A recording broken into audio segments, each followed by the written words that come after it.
nature of God, whereas other traditions looked at things philosophically. And I think it's an important um, place to start. If you want to start your journey to understand who are we and what are we doing in this world and where did it all come from, we've got to start as Descartes did, with that thing that we can know for certain. What can I know for certain? And it kind of boils down to this. Do you exist? And he nods. Yeah, okay. Do you exist? Yes. Because of thinking. Wow, Okay, I'm taking affirmatives over there. I can see a few live persons. We exist. And it's the one thing, said Descartes, that we can know for certain. We make a lot of mistakes about so many things. Our mind can trick us. We can't always believe our senses. We can't believe what we believe in. We can't, none of that can be certain. But the one thing that I do know for certain is that I exist. He put it as I am the thinking thing, cogito ergo sum. I think, therefore I am. Because I am the thinking things, I must exist. That's how I know I exist, because I'm the person questioning the nature of my own existence. And that's a good point. Now, pretty well, I don't agree with Descartes on any other point after that. But that was a very good starting point. And he wasn't, although it seems like he's given huge credit here in Europe, but in other cultures, people had asked these questions before. And one of my philosophical heroes is Jiva Goswami. He lived in the 15th, 16th century. So early 1500s, he was a good 100 years before Descartes. He posed a series of statements. And he said, this is the beginning of all philosophical thinking. See if you can agree with them. The first one is, I exist. Get a tick for that one? I exist. Yeah, I can go with that. And then the next one he said was, I am the witness of my thoughts. Meaning that I am the person watching my thoughts. There are things that I am aware of. I am thinking them, but actually, when I say I think, really what I mean is I am the witness of what's going on inside my mind. Now that is a kind of development from what Descartes said. And it separates me as the observer from those things which are observed, my thoughts.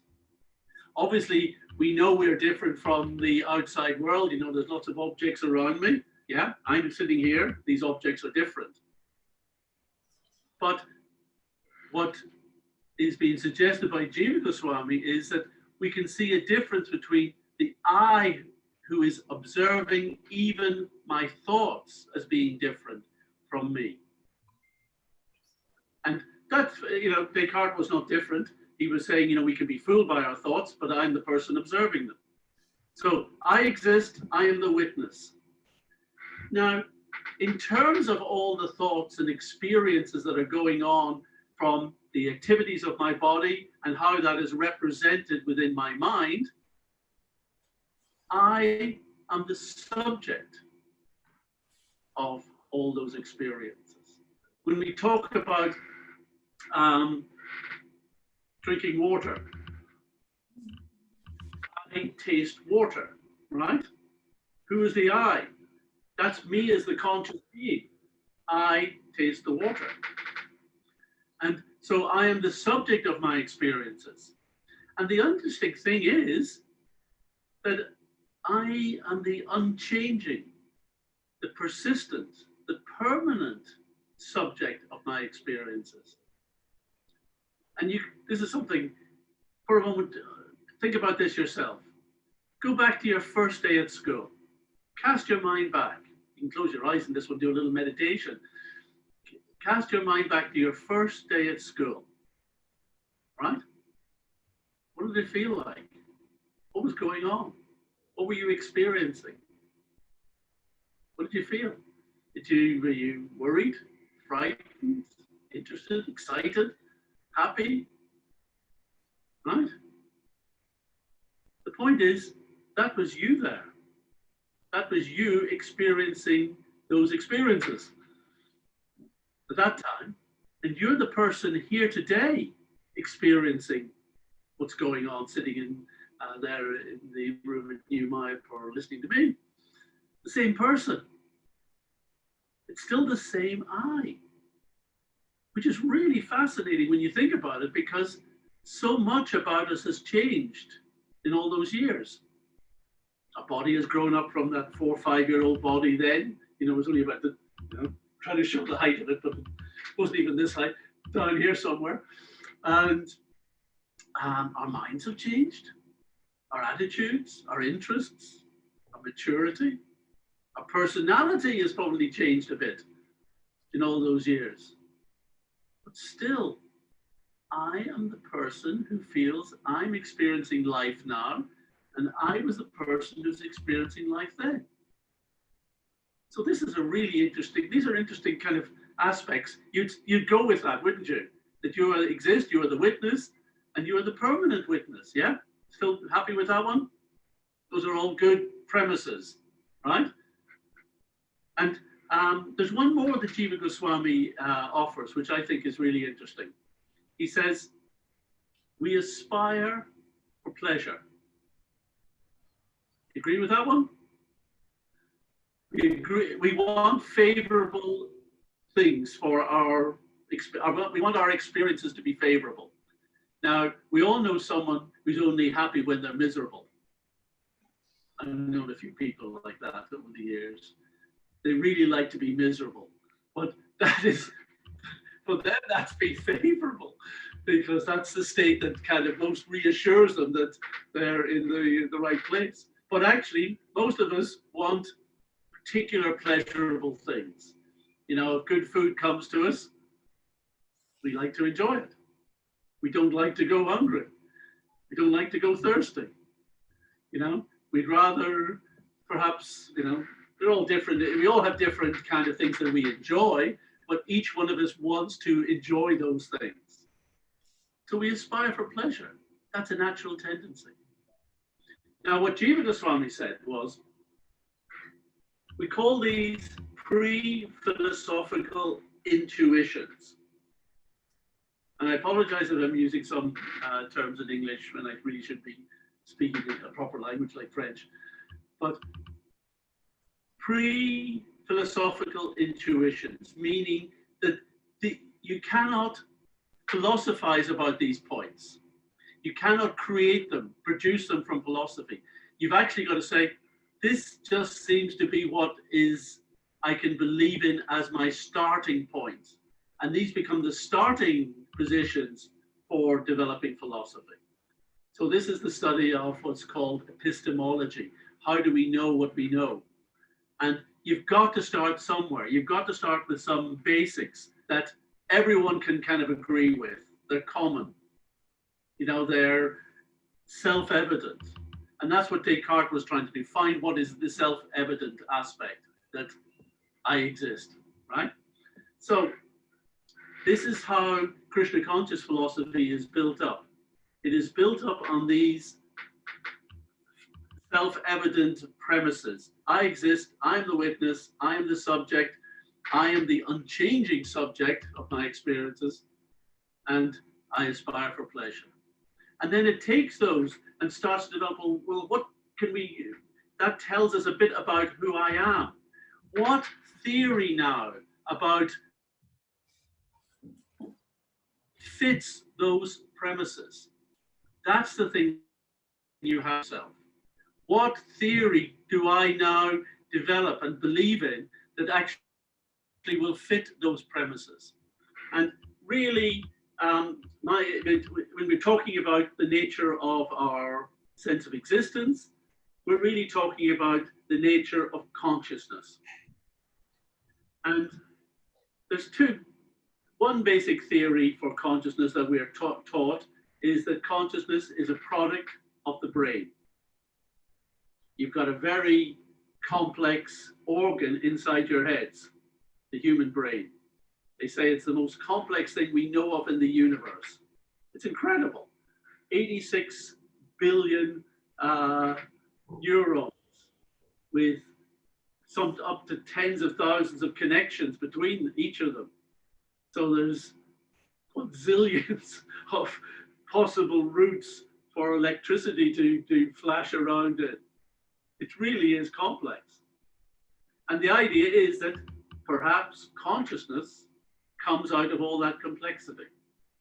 Now that's a theory that's been around for quite a while. And it's, there's been a lot of advancement in neuroscience as we kind of scan our brains and see which neurons are firing when we feel this or when we think that. There's incredible kind of accuracy that we have been able to develop in all of that. But have we been able to explain the brain as a source of consciousness? Nowhere near it. Nowhere near it. Now, because of that, there's a number of approaches that have been taken. Sometimes people say, well, we're able to explain this aspect of consciousness, maybe how we process certain things from our senses or certain ideas or thoughts.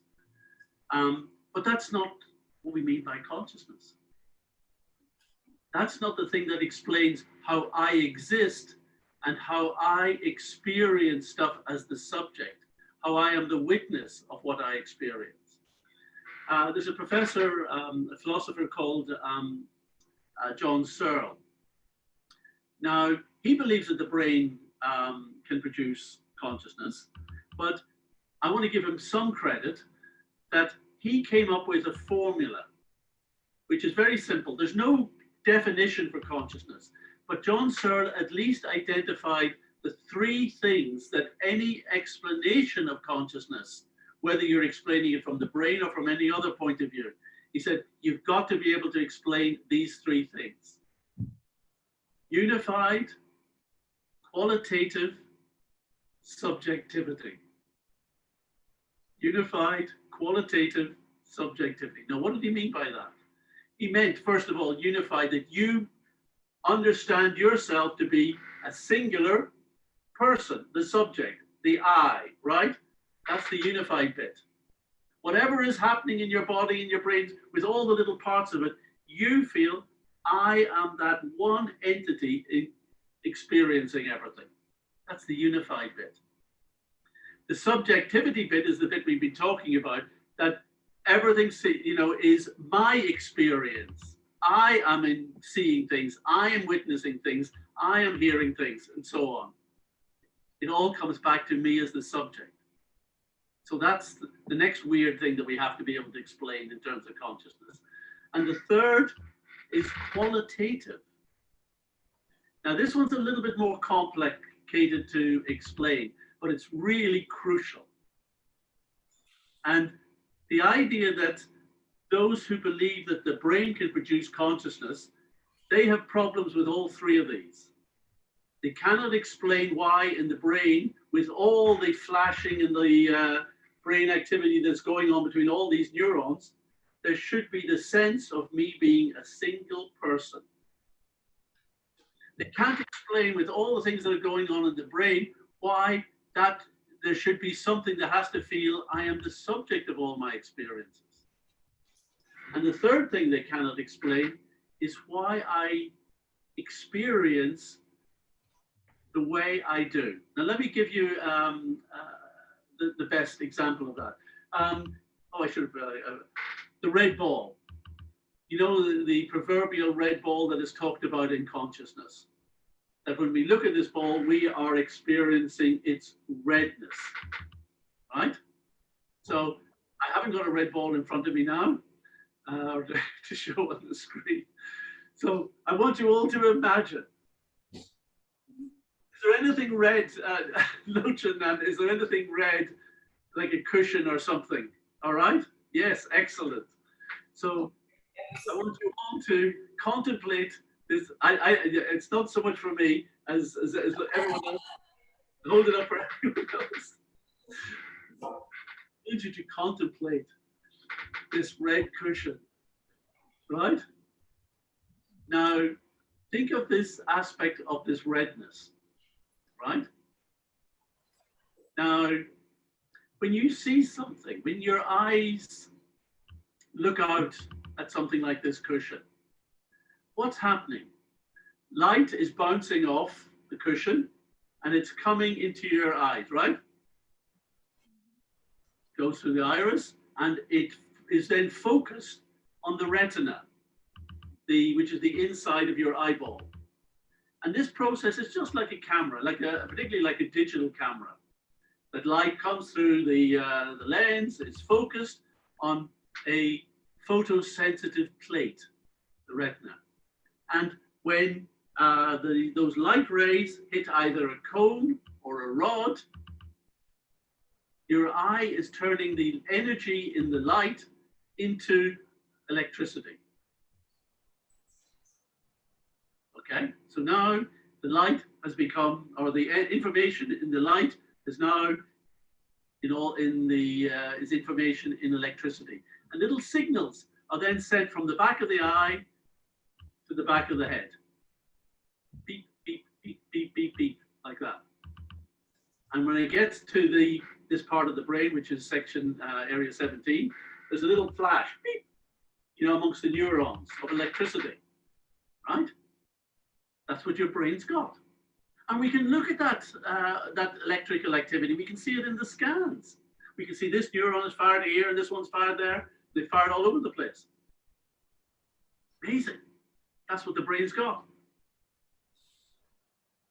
But why do you experience that as a picture? Where's the picture in the brain? We take this for granted. We are looking at things, we are here all day long, and we are not realizing the incredible mystery that is happening at every second. Why should you see that cushion as an image of shape and color when all that exists within your brain is digital electricity? Jumping from one neuron to another, just this little ion, beep, beep, beep, beep, beep, beep. The information is there in your brain, but the picture itself isn't. Even the color isn't there in your brain. But you experience color. The I that you know yourself to be, are experiencing something that's not in your brain. It's not in the outside world. It's not in the brain. It exists entirely in that thing we call mind. So the qualities of your experience, such as colors, is different to what information the brain has got. Now, it is a tricky point, and I know that many philosophers struggle to convey this particular mystery because it's something we just take so much for granted. But the qualities of our experience are called qualia. Hands up amongst you who has heard this word qualia before. Qualia? Gandalf is the only one who's saying yes. Everyone else, because she heard it before. Did you? Yes. Don't worry. This is actually the most important word, I believe, besides Krishna. So we'll have a little practice of it. Say after me, qualia. Qualia. Now, qualia is similar to this word qualities. So qualia refer to the qualities of our internal experience. Why do we experience electricity in our brain as a picture, an image with colors and shapes and motion? why do we experience another type of electricity in our brain, which has been sent from our ear? Why do we experience that as sounds, as music, as voices? That's also another form of qualia. When you eat something, there's a little chemical touches your tongue, but another electrical signal is sent to your brain, just electricity. But you think, oh, that's yummy. You experience that as flavor. Oh, that's really sweet, that's really nice. Well, that's really spicy.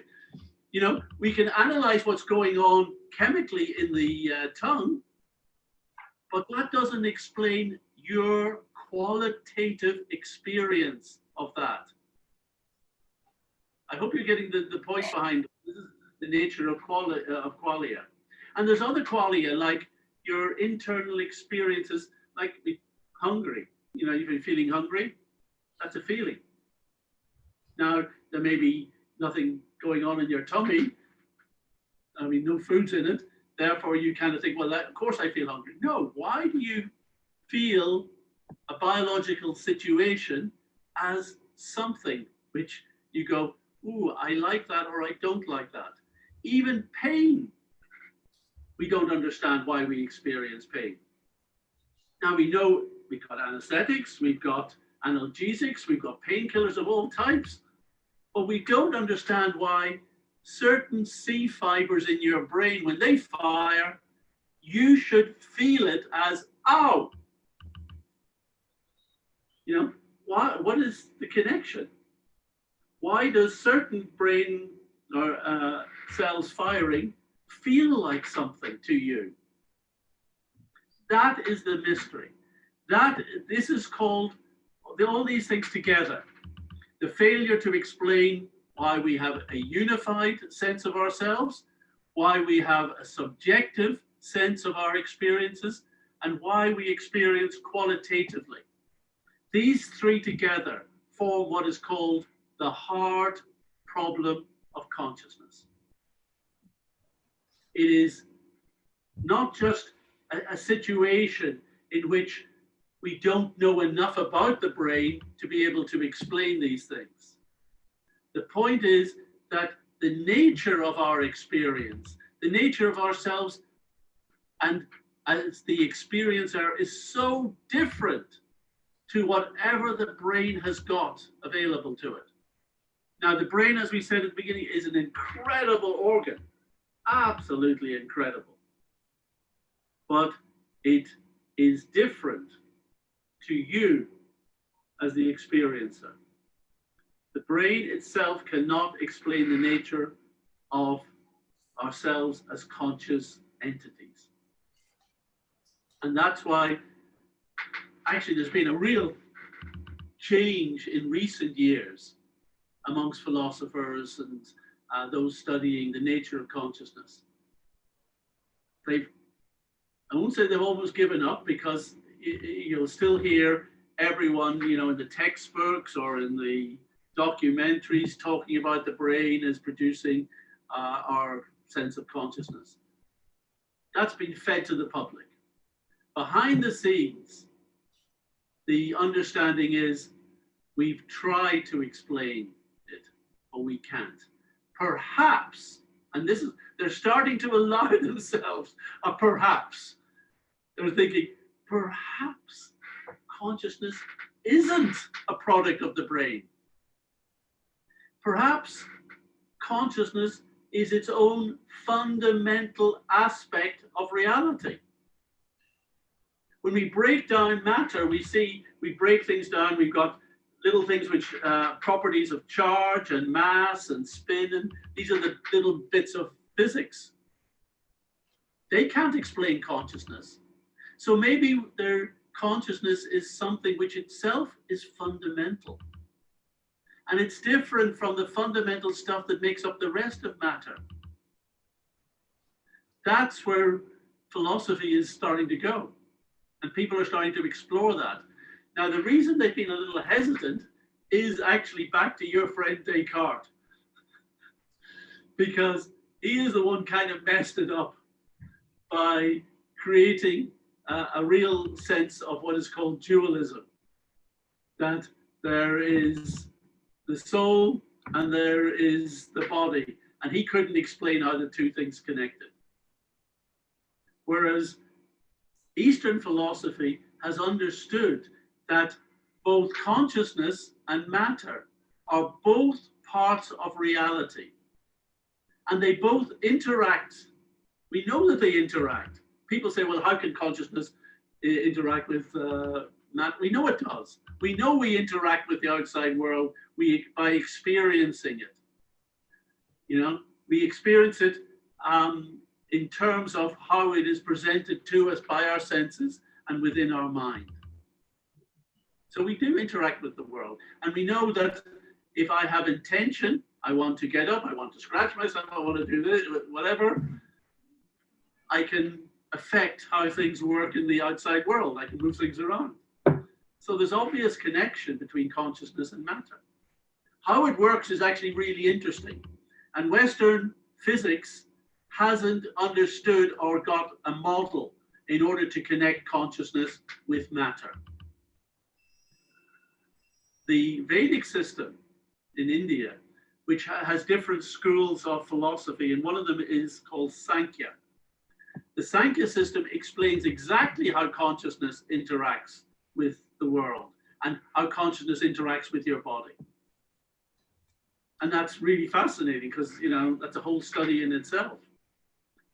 So I'm not going to go on too long on this, but I just want to now kind of suggest that when you've got the opportunity to explore who you are and what you want out of life, and here you are with a wonderful group of devotees in the wonderful kind of domain of New Mayapur, this is your chance to be consciousness explorers, consciousness scientists. And Prabhupada was this was his vision. He's not just offering something for you to believe in, or, oh, here's a religion, why don't you accept it, become a member? No, that's not what Krishna consciousness is. Krishna consciousness is a process of your own personal growth and development by understanding the nature of who you are as a conscious being. Not just trying to develop your mind or to develop your body or your relationships or things. All that can come. But first and foremost, to develop you as a conscious being, because no one else is offering that to you. Because all other processes that are on offer in the material world don't deal with the nature of you as the conscious entity, that entity that exists, that is the witness, that is the subject. It's always dealing with subsequent things that you become involved with. So you have this great opportunity while you're with the devotees, and you can do it anywhere afterwards. Become consciousness scientists. Study consciousness, and particularly the consciousness that you are most intimately connected with. That's yourself. You the nature of your own consciousness becomes something that you could study for yourself. And the whole process of Krishna consciousness is yoga. It's a yoga. It reveals the nature of who you are, but particularly who you are in connection with the rest of reality. And by that, we don't just mean the material sphere of existence, but the whole sphere of consciousness to which you as a conscious entity belong. And ultimately to the source of all reality. And that source of all reality we call Krishna. Because Krishna is a vision of that kind of source of absolute reality. That's really nice, really attractive, fascinating, and loving.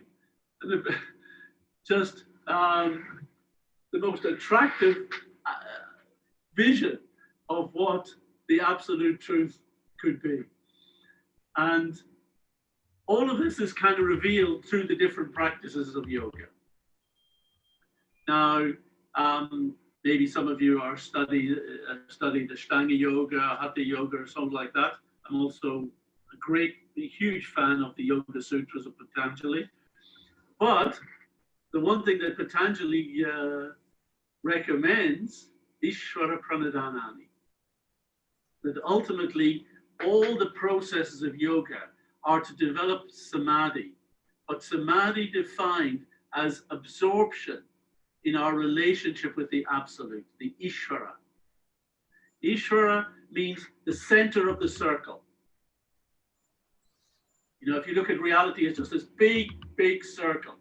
What is the center? That's Ishvara, that from which everything else comes, as the Vedanta Sutra says. And that becomes our point of interest for consciousness. How do we connect ourselves with the center of all existence? And that's that Ishvara, that is Krishna. And that is why we are the International Society for Krishna Consciousness. The idea that we can develop that connection, that realization, that relationship with Krishna. And we do it by the same way as we get to know anyone else. We want to associate with them. We want to be with them. We want to learn about them. So how do we be with Krishna? How do we be with the Absolute Truth? We do it in the form of that sound vibration that represents the Absolute Truth. The sound vibration, Hare Krishna, Krishna Krishna, Hare Hare, Hare Ram, Ram Ram, Hare Hare. Now, maybe some of you are new, you've seen the devotees that are always trying to chant here and there and everywhere and together in singing or personally as meditation on beats. And maybe you've tried it yourself. And I beg you, please adopt the chanting as meditation.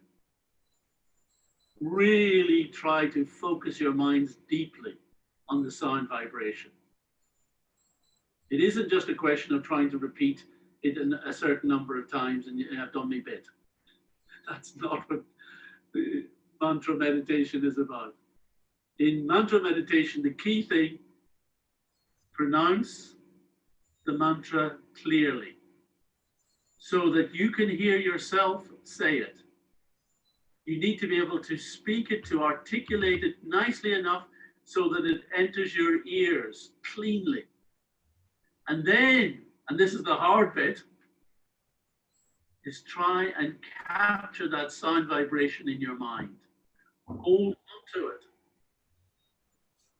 Don't just Hare Krishna, Krishna Krishna, Hare Ram, you know, just looking everywhere, kind of involved with different things, you know, reading something, Hare Krishna, checking my phone, yeah, okay, yep, that's really good. That's not meditation. Chanting's always good. It's always good. But it's not always meditation. And you may not be developing your enjoyment of it and your realizations from it as quickly and as effectively as you could be. So please, it's a great process. Meditation is great, and there's nothing more powerful than the meditation on the Hare Krishna mantra. It is magical. But please do it well. Do it nicely. Chant clearly, articulate each syllable, and listen as attentively as you can. And that's difficult because the mind goes off here. Bring it back. No, I'm listening. I'm hearing. You know, and that's the process that Patanjali talks about in the Yoga Sutras. As you progress from dharana to dhyan, ultimately to samadhi. You know, even dharana is a real effort trying to kind of allow your mind to become absorbed, to become drawn. You know, dharana means you're kind of carrying it. You're kind of really trying to kind of come close to it. You're drawing closer and closer to the mantra. That's dharana. That's just the beginning of what Patanjali says is meditation. Dhyan is something more. That's when your mind has it's not kind of flipping here and there about things. It's trying to hold that thing in your consciousness. And then samadhi is when you, as a conscious person, actually what you're experiencing, the only thing that you are aware of existing and aware of is the sound of the holy name. And that's a very advanced state. I'm not saying you're going to get that within the next, get to that stage within the next week or two, you know, with the devotees. It takes a little longer. You know, yoga is not cheap. Self-realization is not cheap. But it's so brilliant that even if you make a little advancement, even if you just do it a little bit, you'll feel great. You really will feel so much better, you know, and you just continue to feel better and better, you know, for the rest of your life. So that's a pretty good thing. So you've got great opportunities in front of you now, and I would encourage you, be a yoga consciousness scientist. Experiment on this through the meditation of the Hare Krishna mantra. Hare Krishna. So we've got some time. We can have some questions. Maybe you can come closer. Or... This is Hamad. He's studying PG and he's from Pakistan. He's been very open and very helpful to us. He helped us manage the guest house. So he has a question. Hare Krishna, can you hear me clearly, sir? Loud and clear? Okay. So my question might be a bit long. I'm going to apologize for it before I start. So from what I understand, self-consciousness is at the heart of God consciousness. You cannot have God consciousness unless you have self-consciousness. And if that is the case, don't you think the scholars, the rabbis, the imams and gurus of today are doing more harm than good by putting all these layers on this essence of self-consciousness and by limitizing the religion to just some stuff like what to eat, what not to eat, what to wear, what not to wear, what to see, what not to see, where to go, where not to go. In a way, they are limitizing my self-consciousness. And if my self-consciousness is limited, how can I explore the bigger perspective or bigger element, which is called God consciousness? And since we are on the subject, I would just like you to comment on another thing for my fellow viewers here. Could you just briefly One at a time. Start with the first one first, and then you can ask the second. both of them are related to each other. That's why I was just like, just briefly like explain the difference between God consciousness and God obedience, and which one should come first in our way towards Him, because this is like a big dilemma in the society where I come from. We are taught God obedience first, and then we think about God consciousness, and when we think about it, it's too late. So thank you very much. I hope it wasn't like too annoying. Those are both very, very, very good questions, and absolutely perfect, I think, for this discussion. First thing is, yes, I agree with you. Many religious leaders, gurus, imams, priests, and everyone, now they may be well intended. They may have a real good intention, but often you are right that what they are teaching and what they're encouraging is just another form of kind of self-centeredness. Thinking of myself in terms that I am this type of person, I come from this family, I belong to this community, this is my religion, this is what we do, this is how we kind of celebrate, and it's all external stuff. And those other people are different. They believe in different stuff and they do different things. And that's just a formula for, real kind of conflict. I don't know if you recognize my accent, but I'm from Northern Ireland.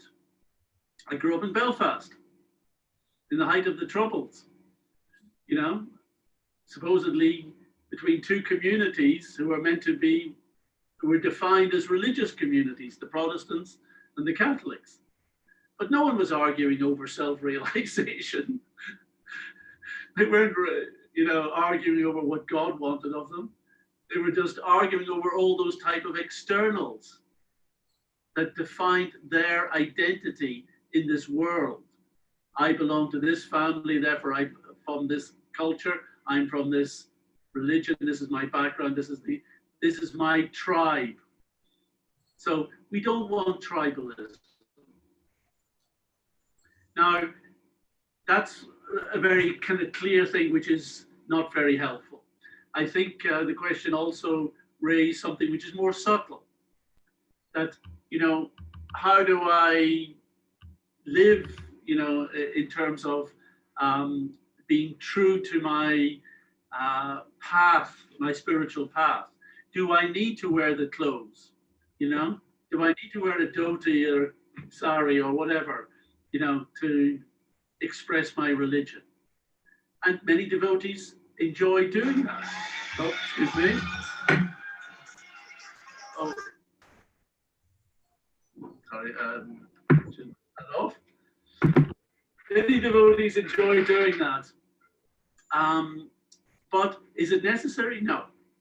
In fact, I often joke that people's attitudes towards devotees is like my attitude towards cyclists. I think the Tour de France is still going on, or but cyclists, you see them, and that looks like a healthy pursuit. They look like they're enjoying themselves. It looks like something that would be good to do. But do I really have to wear those clothes? So people look at devotees in the same way. They see them very happy and cheerful. But I have to follow all these? No, you don't.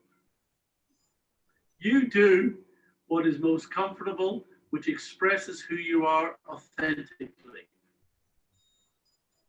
Now, for some devotees, we enjoy, for instance, I'm wearing the tilak now. I feel good when I put the tilak. It's nice.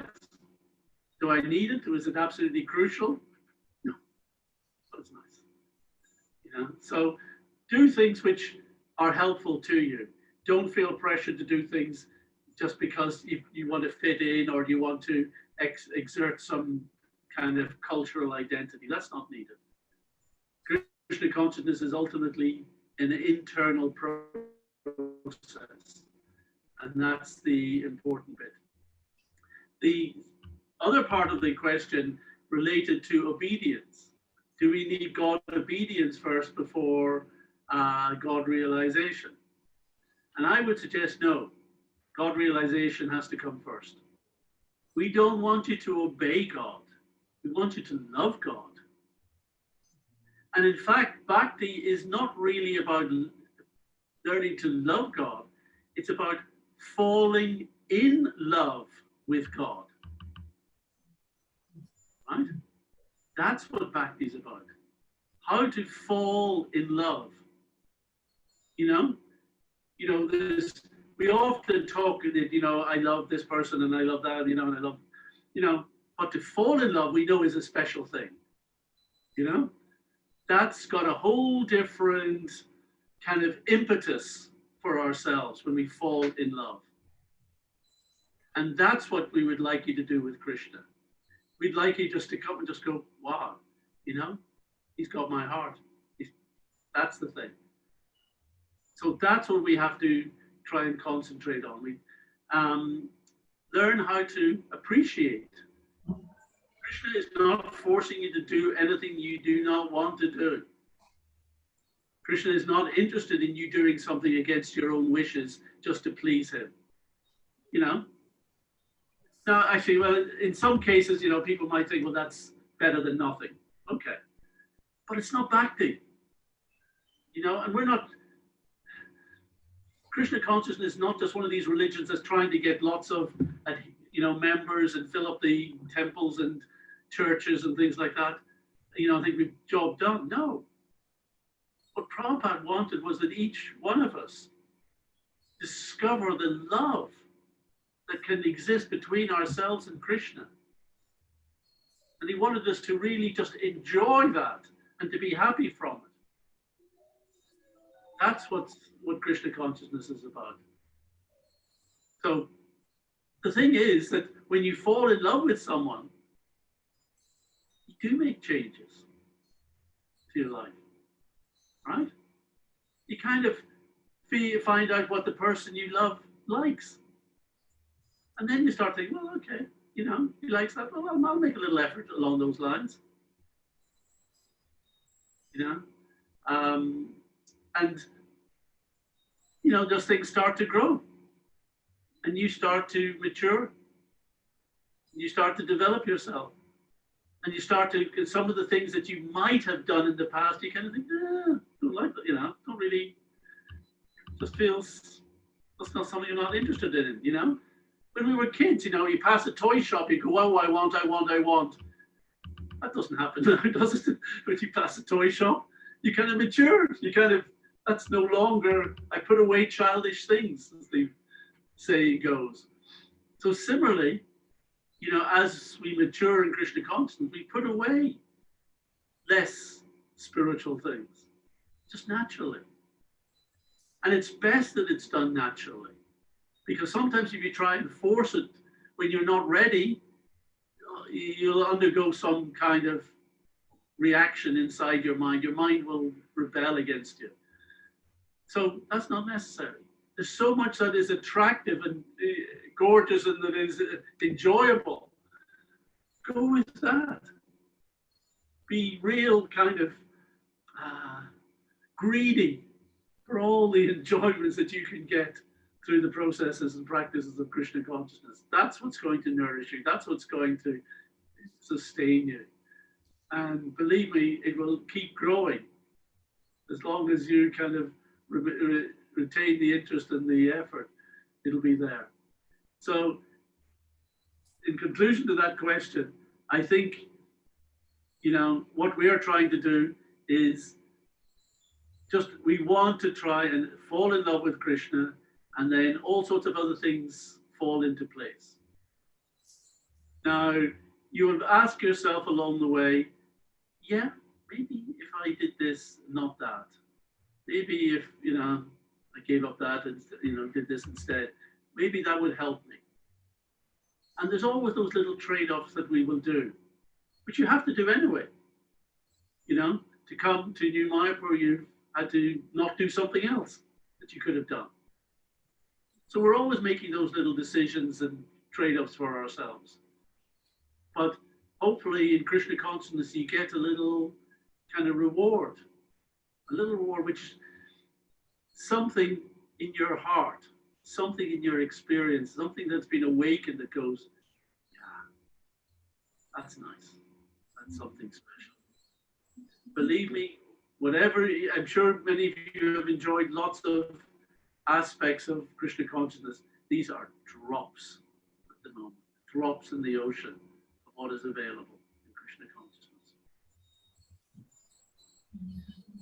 We have time for a couple more questions. Yeah. Some other questions? Yes, you can come forward. Prabhu can see you. This is Nicholas from Bolivia. He came as a volunteer a few months ago, and now he's in the ashram. He's chanting Ram. Can you hear me? All right. I mean, okay. Well, my question is like, I'm having a lot of discussions with a lot of people around about souls. And my question is like, usually there's two cases. I always ask why we are here in this material, so-called material world. And some people say like, okay, we were happily playing in the spiritual world, and because we somehow developed some selfish desires, Krishna created this world to us.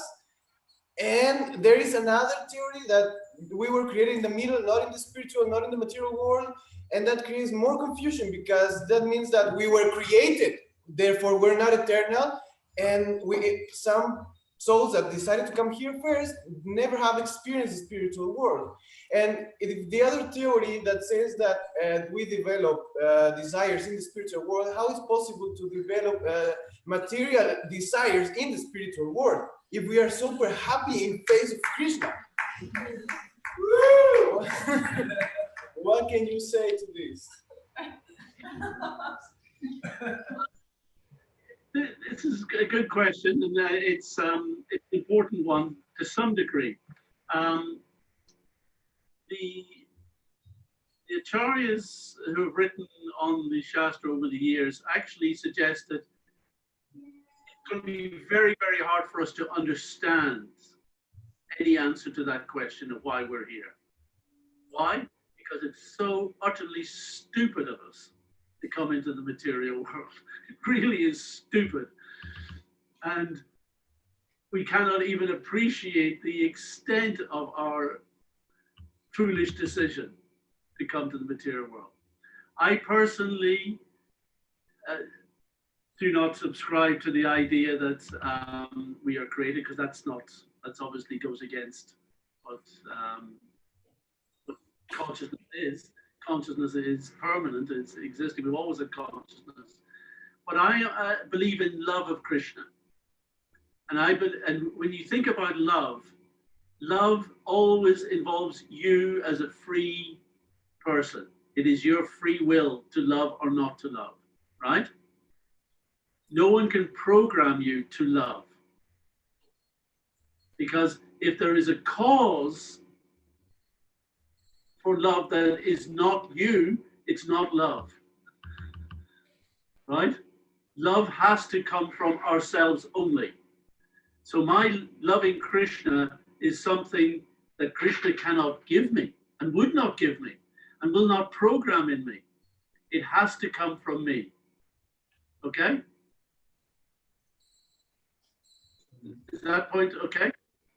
Now, if love depends on my utter free will, then that free will only means something. My choosing to love Krishna only means something if I can choose the opposite, right? Okay. Now, it may be stupid to choose the opposite. It may be against my best interest to choose the opposite, but that option has to exist. And frankly, only a few dumb idiots like ourselves decided to leave Krishna. And although we appear to be in this material world for a long, long, long time, you know what? In terms of spiritual existence, it's like that. It's like you nodded off in class for a moment. That's all it is. That's all it is for leaving the spiritual world. Just dropped off for a second. Had a weird dream. Oh my God, you know? That's it. That's all it is in the blink of the eternity of spiritual existence. So we just nodded off for a moment. You know, it's not that we weren't happy. It's not that we weren't ecstatic. We were. But just something kind of caught us that maybe there's something else. You know, maybe I can explore. Okay, no, that was good. No, put that out of my head. That's gone. That's all it is. Now, as I say, we don't understand eternity. You know, we're sitting in this class for an hour thinking, oh my God, when's this going to end? When's prasadam? You know? It's very, very hard for us to get our heads around that. But you have to understand the principle that love depends on free will. Free will depends, there must be options. And some idiots will always take those options. And there has to be a place for those who take those options. You know, those alternatives to the spiritual world. And that's you, me, and the rest of us have chosen to explore the alternative for a while. And the thing is, you might say, well, why would I turn away from Krishna when Krishna is so beautiful? All right, so I know Krishna is so beautiful. But am I really anxious to get back there? Or am I still trying to enjoy kind of this world? You know, still am, aren't I? You know, I'm still not quite 100% ready to give my love to Krishna. I still kind of like the idea of holding something back. So if we can understand that even now I can hold back something, it might have been possible just for that idiotic moment when I was with Krishna to step away. But it's only a fraction of a moment, and we're back. Just looks like we have to put a bit of effort into it on a different time scale now. But actually, it can be enjoyable all the way back. And if you kind of, if we were as realized as Prabhupada was, then we're with Krishna even while we're here. And actually, devotees start to experience that as we go through life. You actually feel, I'm with Krishna. Although I'm living in this situation that I've put myself in, still Krishna is with me, helping me, guiding me, protecting me, and loving me at every stage. You will get to that point quite quickly.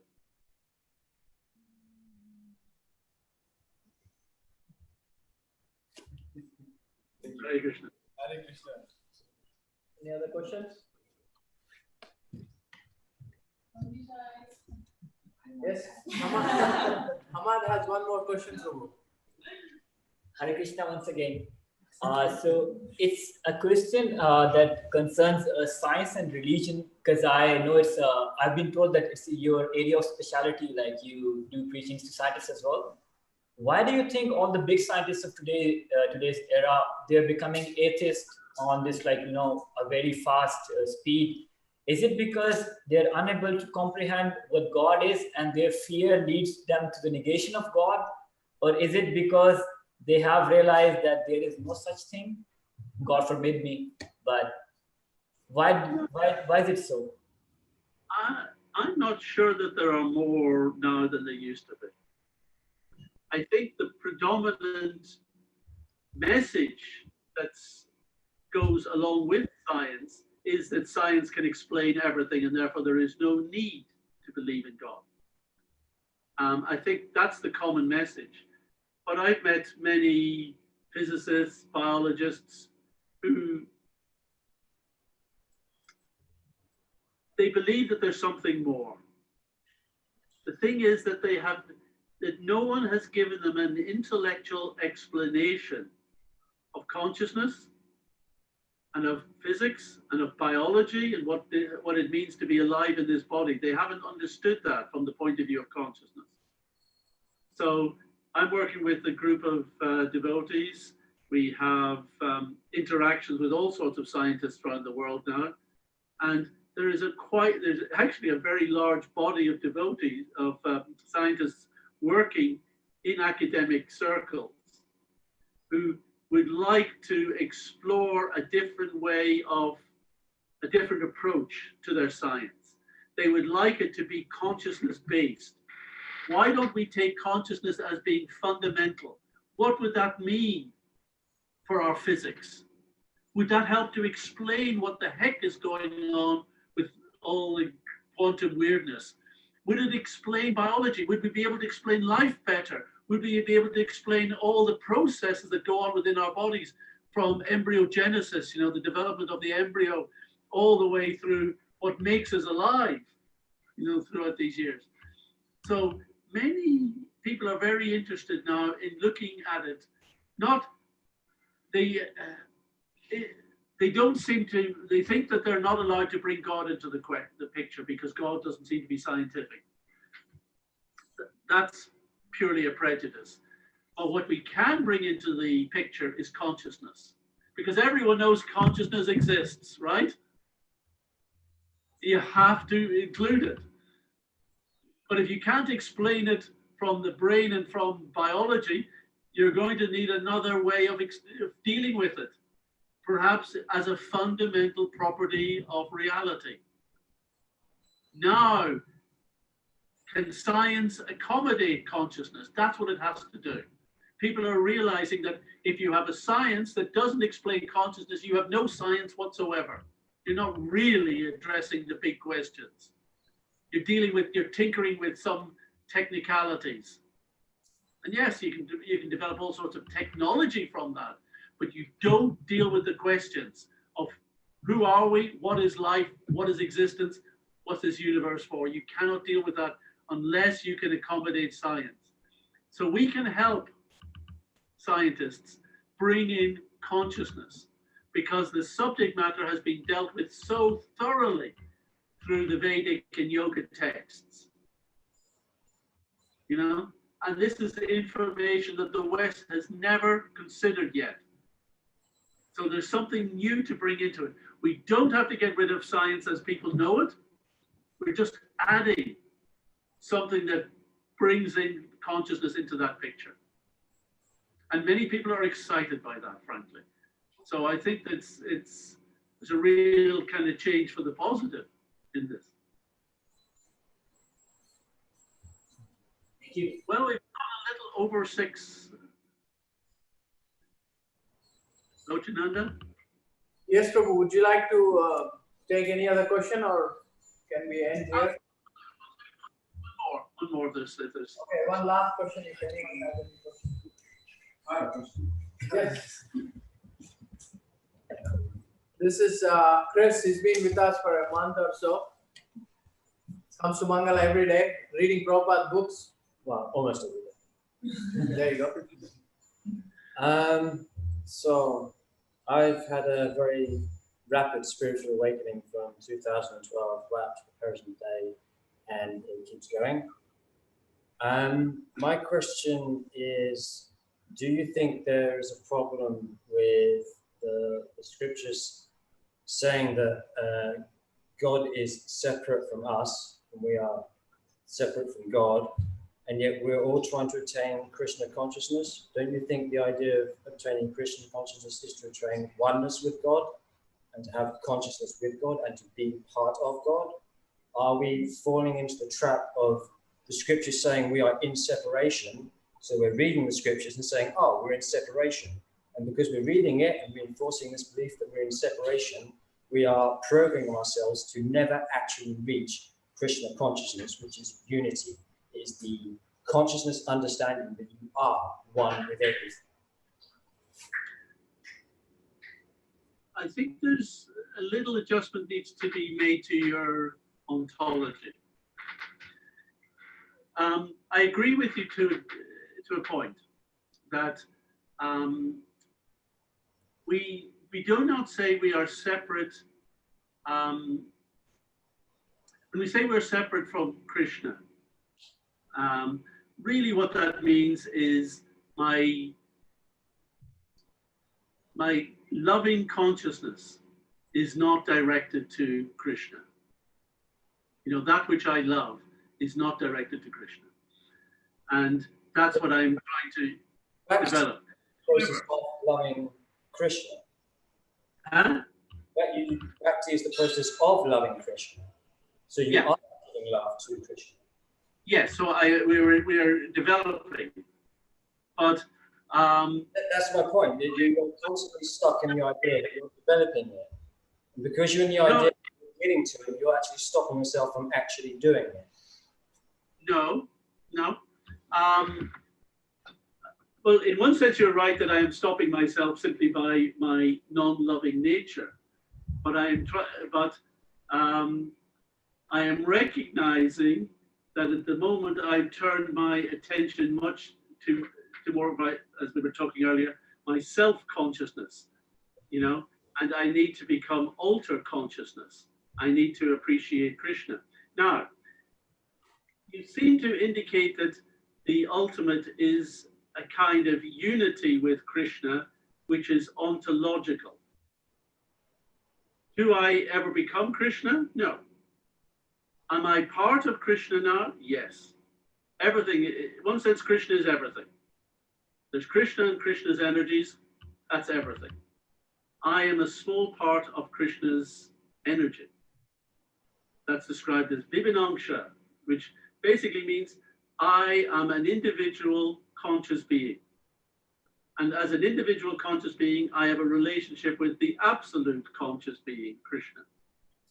Now, I don't become the absolute because I'm always part of the absolute. So you're right that in one sense, ontologically, we are where we are going to be. We're always part of the whole of Krishna.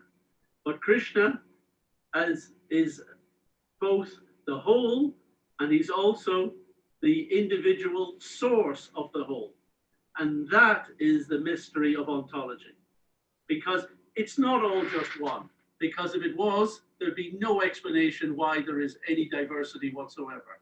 It cannot be. That there is just... There is an explanation of why there is diversity in one. Which is? Well, if you take one to be a circle, so you are a point in the void. You are nothing in the void, and only you exist. You expand your awareness out to as far as your awareness goes, and you create a circle. You then move to the perimeter of that circle, and you expand again and create another circle. And this creates the Vesica Pisces, which is immediate differentiation from just one thing. And you then go all the way around through the 7 days of creation, as in the Bible, and you create the Genesis pattern, which also expands massive amounts of information. And this builds the flower of life, which is the geometric pattern which gives rise to everything in this universe. Everything in this universe can be found within the flower of life. That's okay. Including consciousness. I think there are some parallels with what you just described and some of the metaphysics in the Vedas. And I think that's part of a kind of common culture that exists, you know, from all wisdom traditions. So I think there's aspects there. But what I am asking about is, do you think that you are identical to Krishna in all aspects? No. Do you think that you will ever be identical to Krishna in all aspects? No, because then I would cease to be me. I would be Krishna. Okay, so that okay. We're in agreement on that, exactly as you say. And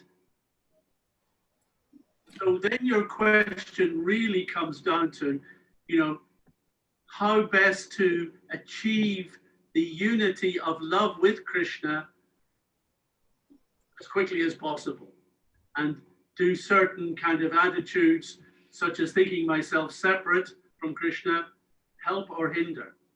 And I think you may be right that to some degree they may hinder. Because if we keep stressing our separateness in love and in attitude and in situation from that of Krishna, we are kind of stressing the negative. And that may not help us progress. Whereas if you absorb yourself in the holy name, it's not just a mental exercise of telling yourself you're with Krishna. You are with Krishna. That's the whole thing about the mantra. You know, it's not a question of trying to change what you think about something. It's a question of changing your experience. And that's why we kind of beg everyone, just please chant Hare Krishna nicely. Because when you do that, you're no longer feeling or identifying yourself separate from Krishna. You are absolutely with Krishna. Does that help? Yeah. Okay. Right. Oh, it's very clever. Very, very, very smart. We over time, 10, 15 minutes. Thank you very much, Akhandadi Prabhu. We really appreciate your time. Good luck with everything there in Mayapur. How many people think Akhandadi Prabhu should come here soon? Yes. Very much. Hare Krishna, Lord Prabhupada. Hare Krishna. Hare So, Krishna. Hare we Krishna. will talk to you soon. Hare Krishna. Have a nice evening. Jai Prabhupada. Uh,